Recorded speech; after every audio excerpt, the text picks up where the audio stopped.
Hola a todos, espero se encuentren bien. Este video es para aclarar un poco las inquietudes que han surgido sobre la fase de evaluación de impacto. Pues lo primero que tenemos que recordar es que dentro de la metodología de análisis de ciclo de vida hay cuatro fases. La primera donde definimos el objetivo y el alcance del estudio y definimos la unidad funcional. La segunda donde hacemos un inventario donde levantamos todos los datos relacionados con el producto, los materiales, los procesos, las sustancias, las emisiones, etc. Y luego viene la evaluación de impacto, que es la que vamos a hablar hoy, y la interpretación. Entonces, la evaluación de impacto es la que nos permite asignar o evaluar la importancia de esos potenciales impactos ambientales que son el resultado del inventario, del análisis que hacemos en el inventario. Un buen inventario donde levantemos adecuadamente las sustancias y los materiales y los componentes nos va a permitir tener una mejor claridad sobre cuál es el impacto ambiental realmente del producto. Y es aquí en esta fase donde pasamos de lo cualitativo a lo cuantitativo. Ya vamos a ver cómo lo hacemos. Dentro de la metodología de evaluación de impacto hay, y de acuerdo pues con la ISO, hay cuatro elementos, dos de los cuales son obligatorios, o dos etapas que son obligatorias y dos que son opcionales. Las obligatorias son la clasificación y la caracterización, que es de lo que vamos a hablar el día de hoy, y las opcionales son la valoración y la normalización, y son opcionales porque son muy subjetivas y dependen del país, del área, digamos de la región geográfica donde se desarrolla el estudio, hacerlas o no. Entonces hoy nos vamos a concentrar en clasificación y caracterización. ¿Qué es clasificar?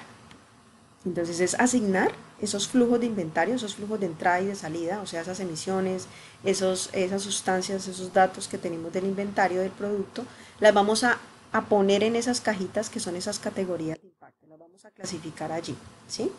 Y así nos vamos a dar cuenta cuánto contribuyen a los diferentes problemas ambientales. Y ya sabemos que hay unas categorías de acuerdo a ese inventario, esas las clasificamos en unos impactos particulares que son los midpoints y unos impactos generales que son los endpoints. Entonces, si tenemos, por ejemplo, CFCs, tenemos dióxido de carbono y tenemos plomo, y necesitamos hacer la clasificación, la asignación a dónde contribuye en cada una de esas categorías, tanto las particulares como las generales. Entonces, miremos acá. Sabemos que los CFCs contribuyen a la capa de ozono y que la capa de ozono se está agotando, ¿sí? El endpoint asociado es agotamiento de recursos.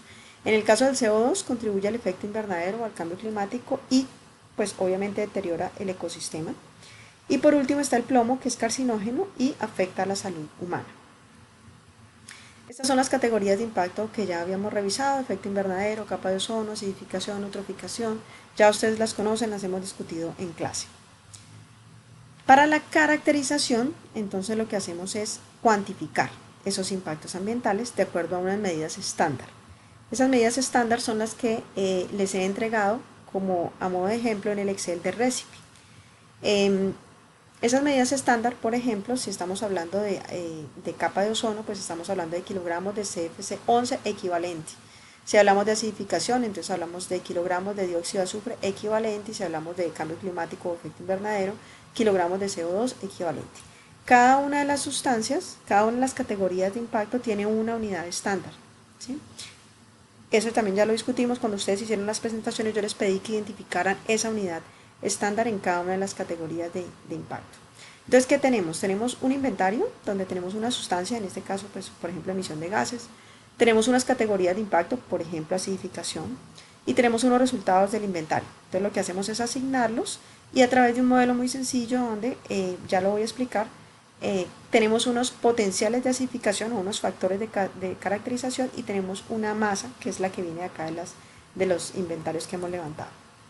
Entonces, por ejemplo, en el cambio climático tenemos, si queremos saber cuánto es el impacto o el índice de cambio climático, que es este que está acá, esto es igual a la sumatoria de M sub I, son todas las masas o todas las sustancias que contribuyan al cambio climático, multiplicadas por el potencial de calentamiento global.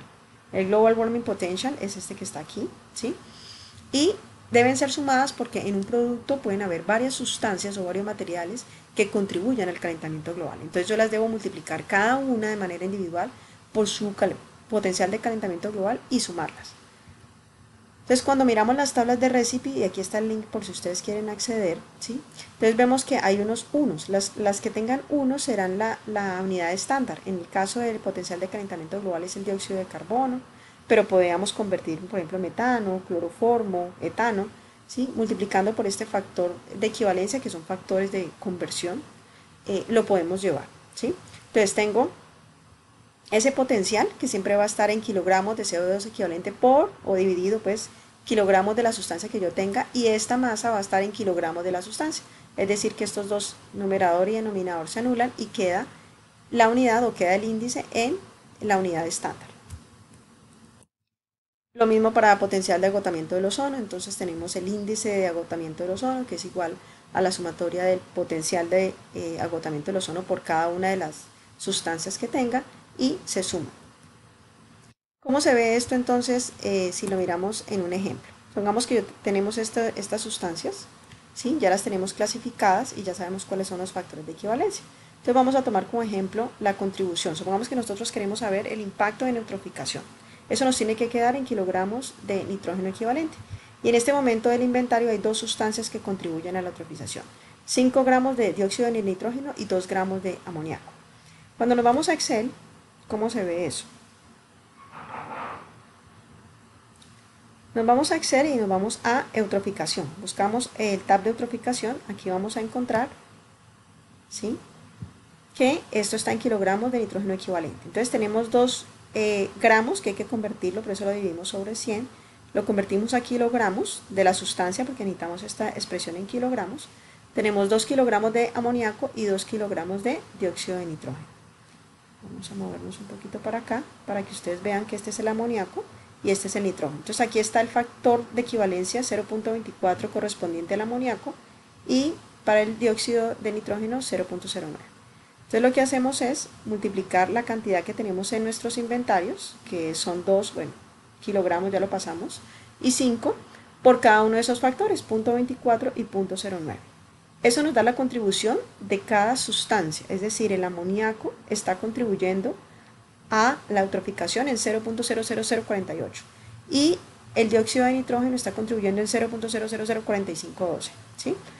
Para saber la contribución total a la eutroficación necesitamos sumar estos dos valores, que es lo que hacemos acá. Y eso nos va a quedar en kilogramos de nitrógeno equivalente. Eso lo podemos poner, digamos, en una gráfica. Si es que queremos saber varias sustancias cómo contribuyen a la eutroficación, lo podemos poner. Si ya queremos tener una gráfica de los midpoints, entonces nos vamos al tab de midpoints to endpoints, o sea, de conversión a los factores globales, y vamos a buscar dónde está la eutroficación. Entonces sabemos que la eutroficación daña los ecosistemas marinos y acaba con las especies que tenemos allí. Entonces nosotros ya tenemos este denominador, que son kilogramos de nitrógeno equivalente, y vamos a trasladarlo con otro factor de equivalencia a la cantidad de especies que se puedan ver afectadas, que el factor de equivalencia es 1.7 por a la menos 9. Cuando multiplicamos nuestro valor que teníamos, que era este, que es muy chiquitico, lo multiplicamos por ese factor de equivalencia, y ustedes pueden ver acá la expresión, así que son estos dos, nos da que el impacto global en el ecosistema es 1.6 a la menos 12, ¿sí?, que es un impacto muy pequeñito, o sea, es decir, ese impacto en eutroficación de ese producto, cualquiera que sea que tenemos ahí, que tiene nitrógeno y metano, pues tiene una contribución muy pequeña. De esta manera entonces llegamos a valorar a caracterizar, ¿cierto?, las sustancias, y los ecoindicadores nos ayudan a hacer esto, nos ayudan a poder hacer esa clasificación, esa caracterización de manera automática en un software. Entonces, por ejemplo, el IPCC, el ecoindicador IPCC, nos tendrá o nos provee todos los factores de equivalencia relacionados con el cambio climático. Y otros como el RECIPE, que es el que ustedes ven aquí, pues tiene factores de conversión o factores de equivalencia para muchas categorías de impacto, ¿sí? Y el Ecological Scarcity también son de los más completos. Ahora otros como el de Cumulative Energy, que solamente provee factores de equivalencia para el tema de energía. Con esto espero entonces que les haya quedado un poquito más claro el tema de evaluación de impacto. Gracias.